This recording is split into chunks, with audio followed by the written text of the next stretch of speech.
Welcome, everyone. Thank you all for tuning in. I am List 10, as you all know. And today, what I'm going to be talking about is a few teams in the NBA that I believe will make major improvements next season. Now, I'm going to do four teams for each conference, and I'm going to go ahead and start with the East. So, in the Eastern Conference, some teams that I think that will definitely improve and surprise some people next year are the Heat, the Bucks, the Pacers, and Magic. And I'm going to go ahead and start with the Bucks.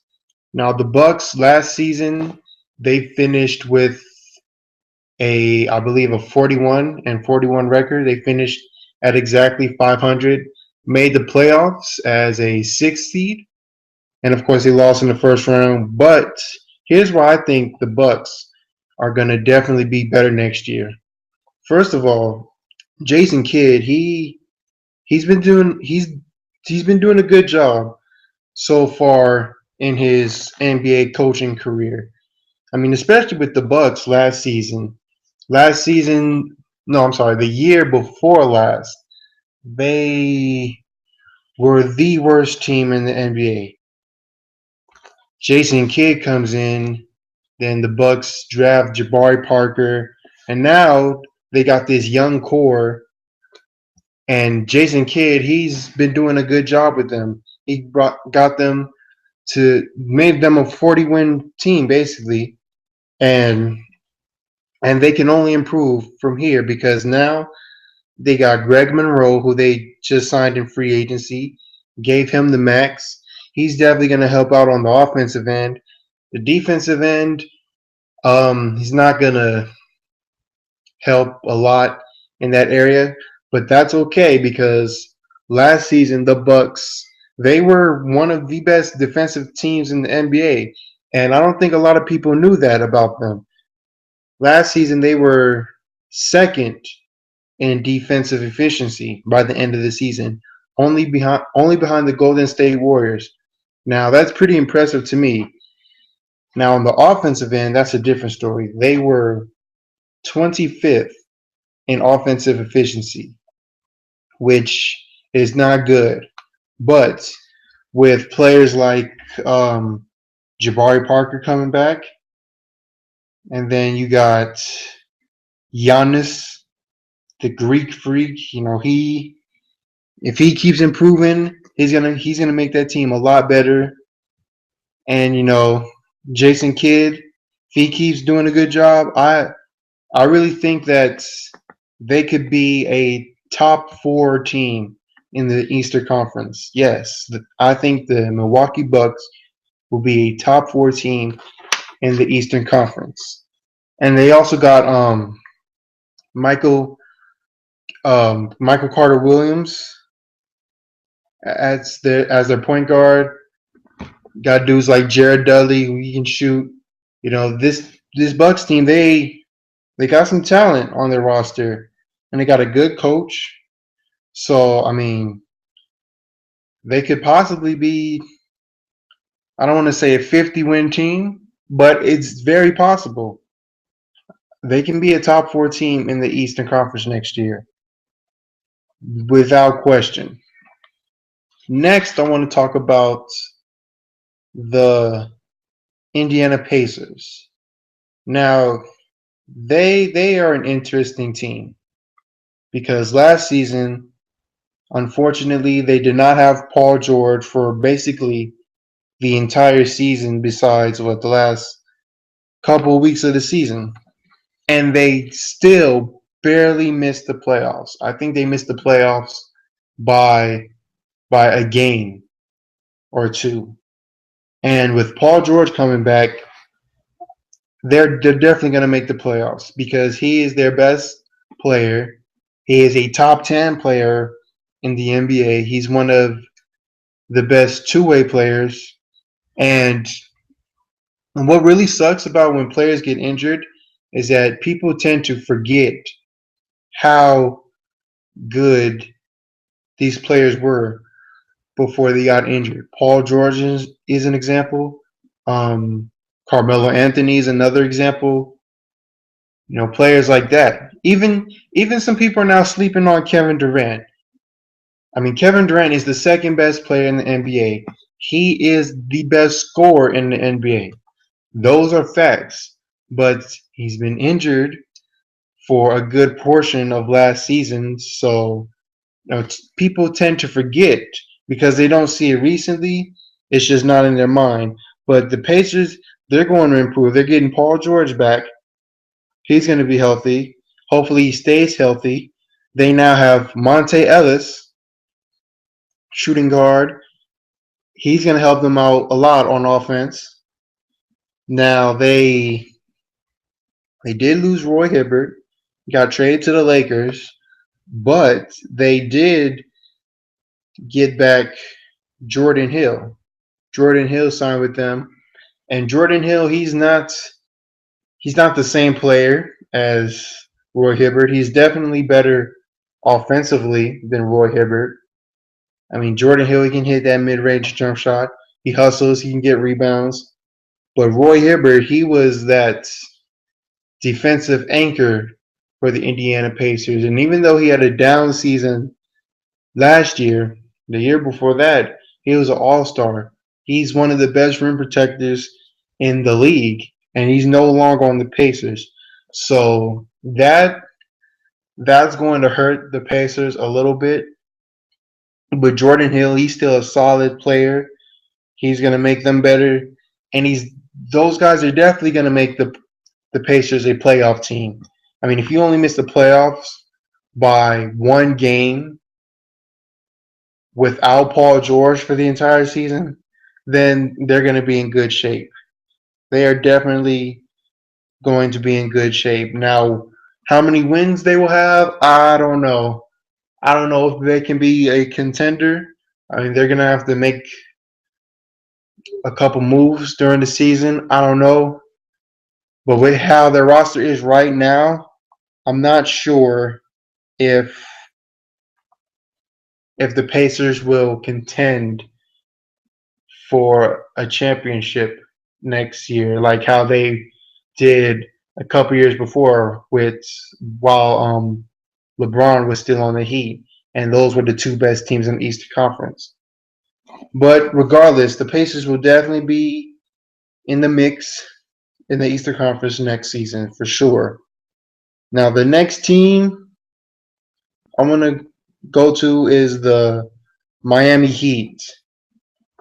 Now, with them, this is a team that before the start of last season, there were a lot of people that were saying that the Heat they could come out of the Eastern Conference. They could go to the finals or make it farther than the Cavs. I remember a lot of people saying this, and I didn't necessarily agree with that. But I did feel like the Heat, they weren't going to be as bad as some people thought they were going to be without LeBron James. Their problem was just health last season. They couldn't stay healthy. Dwayne Wade, he didn't play, as many games as he would have liked, but I expect him to be healthier next season. Josh McRoberts, he was supposed to be a guy that was going to help out the Heat, help them take that next step in the post LeBron era, but he was hurt for basically the entire season. So they're going to get him back healthy. Then they also traded for Goran Dragic in the middle of last season, and with him and Wade, that's a good backcourt right there. It's a great backcourt.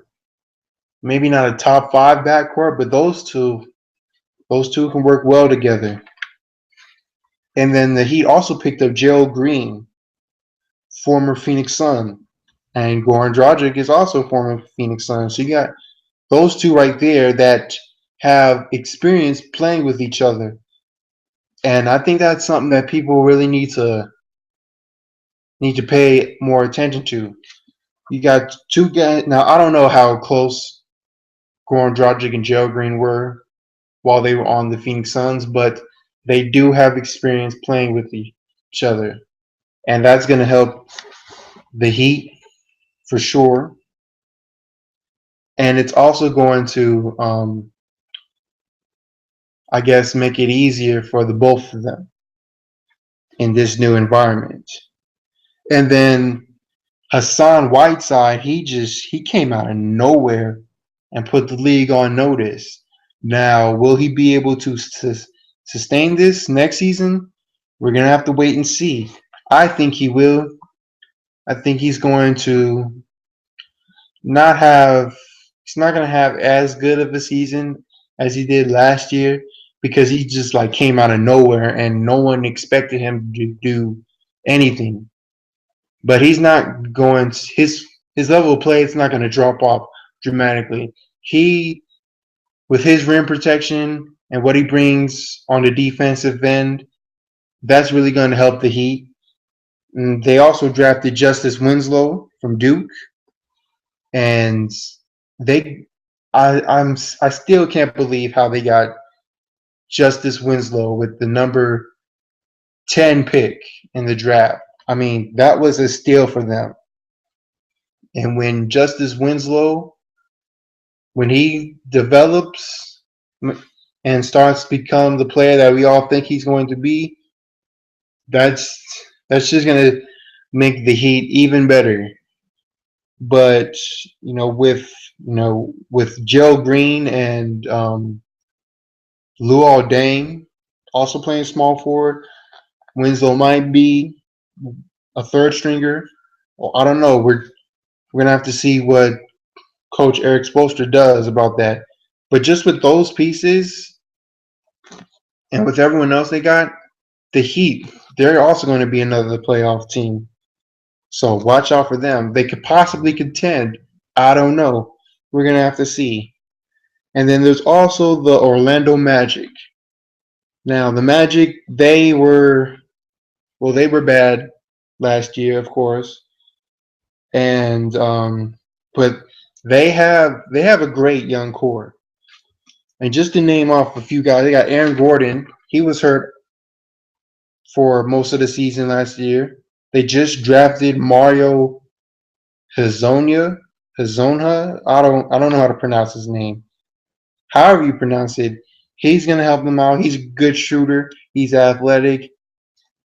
He's definitely going to help them out. Then, of course, they got Elfrid Payton, the starting point guard, Victor Oladipo, the shooting guard. They were able to keep Tobias Harris, so that really helped them out. And then, of course, their center, what is his name? Vucevic. He's an underrated center. I think he's a top 10 center in the league. Some think he's top 5, but still, with those guys and their new coach Scott Skiles, I mean, the Magic, they're definitely going to improve a lot. They're going to shock some people. They might not be a playoff team in the East, but then again, it is the East. But they're definitely going to make some noise. They're probably going to be one of those teams that misses the playoffs by like 3 or 4 games.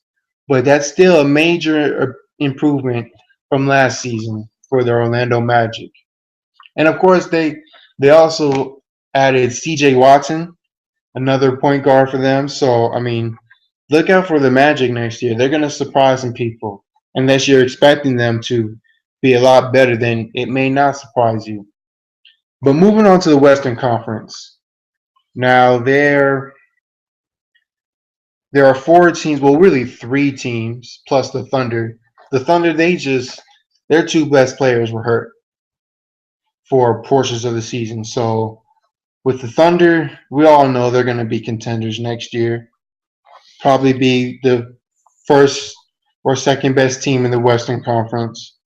It's definitely going to be them and the Spurs and the Warriors, top 3. So with the Thunder, it's not so much that they did some stuff in the off season that made them a better team. Well, I mean, they did keep I forgot his name. I forgot Enes Kanter. There it is. They were able to keep Enes Kanter and getting not Westbrook, getting Durant back healthy for this next season. Westbrook, he stays healthy. Ibaka, Serge is coming back. If he stays healthy, then they're of course going to be contenders. But there are three other teams that I want to give a little attention to. One of them is the Sacramento Kings. Now, with the Kings, they have proven time and time again that they are a dysfunctional organization. And with the whole DeMarcus Cousins rumors throughout the offseason, with him not getting along with Coach Carl wanting Cousins to get traded. I mean, there were definitely some rumors surrounding the Kings with, DeMarcus Cousins possibly getting traded to the Lakers. And if that would have happened, if DeMarcus Cousins would have gotten traded to the Lakers, Kings fans they would have lost their minds because as we all know, Kings fans they hate the Lakers. They hate everything about the Lakers. Lakers fan base they just absolutely despise the Lakers.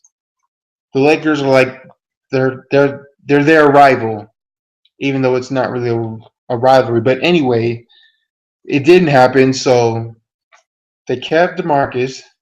They still have Coach Carl, and they actually made a couple moves this offseason. They picked up Marco Bellinelli from the Spurs. He's a good three-point shooter, solid veteran. They drafted Willie Cauley-Stein.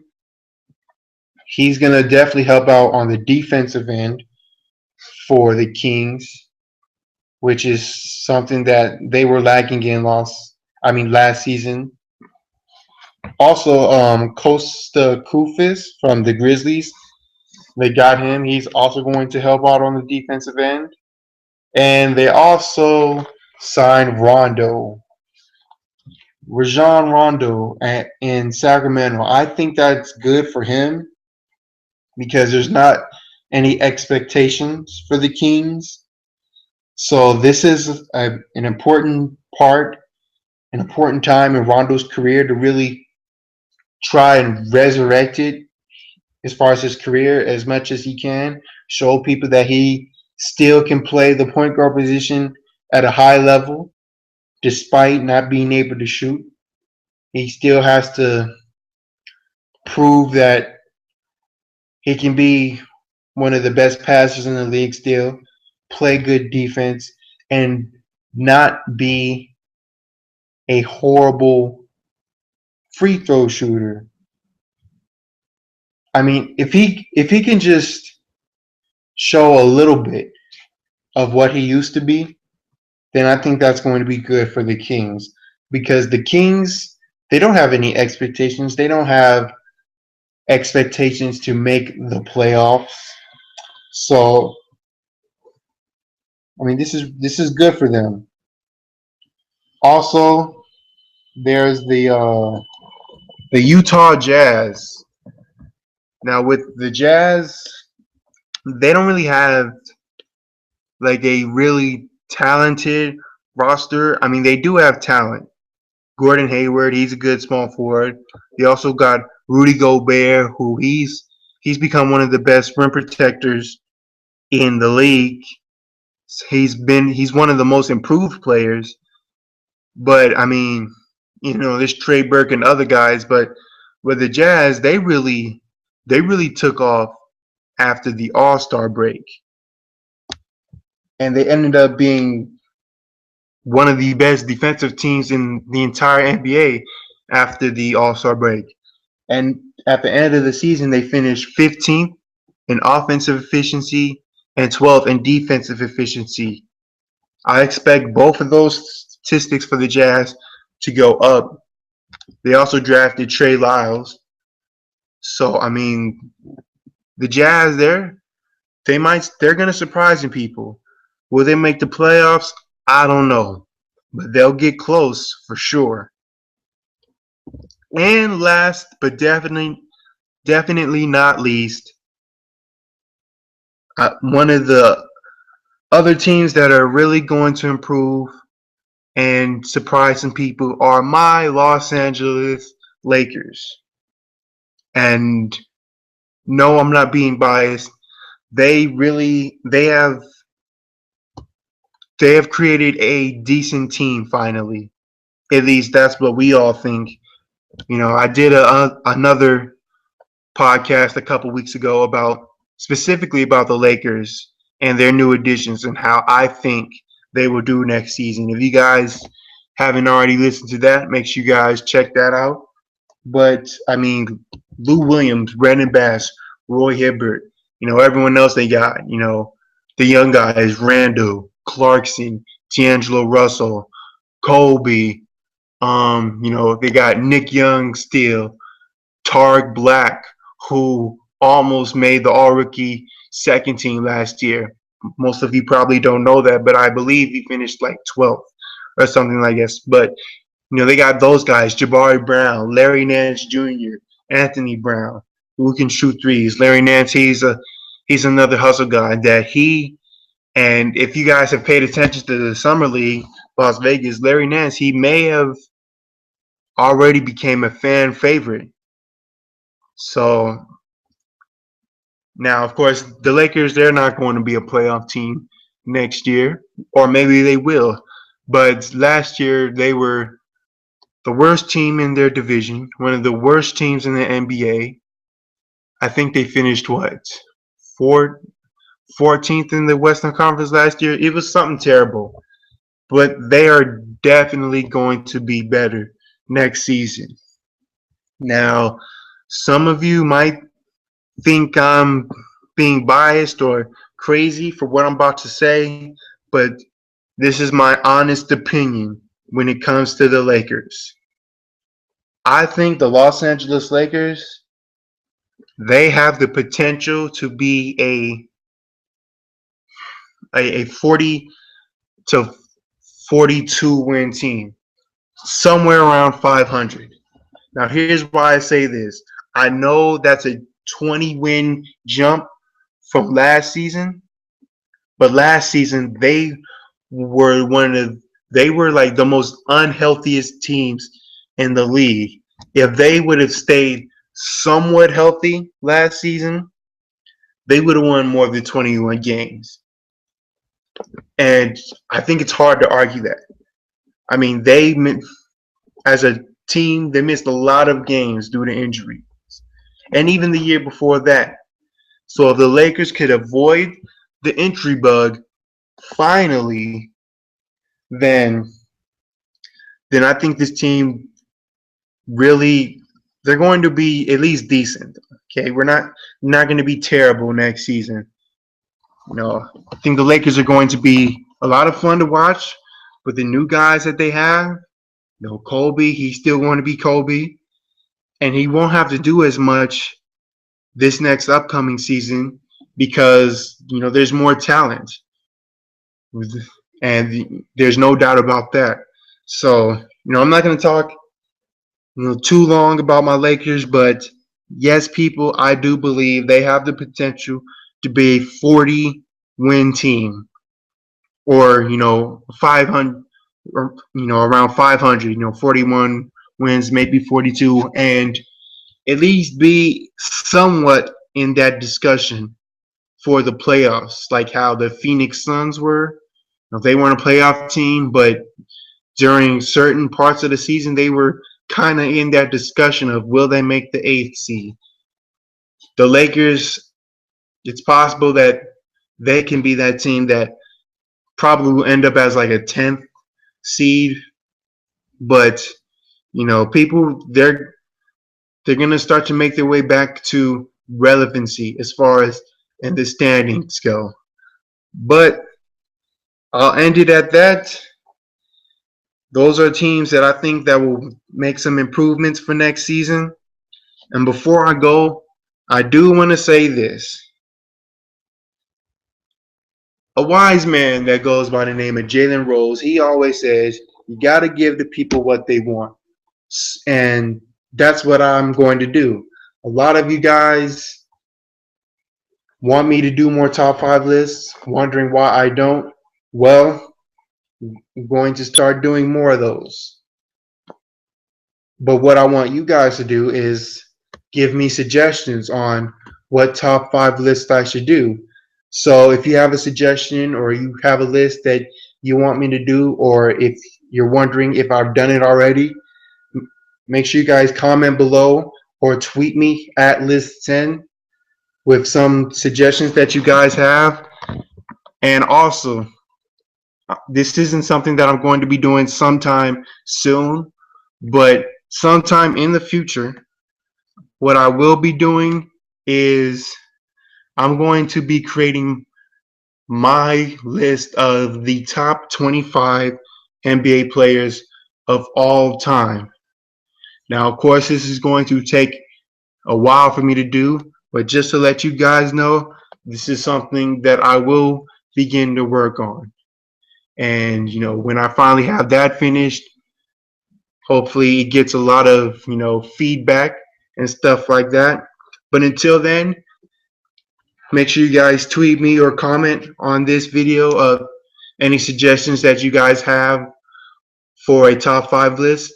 If I haven't done it yet, then I will do it. And with that, I'm going to end it. So thank you all for tuning in, and I hope you enjoyed this episode.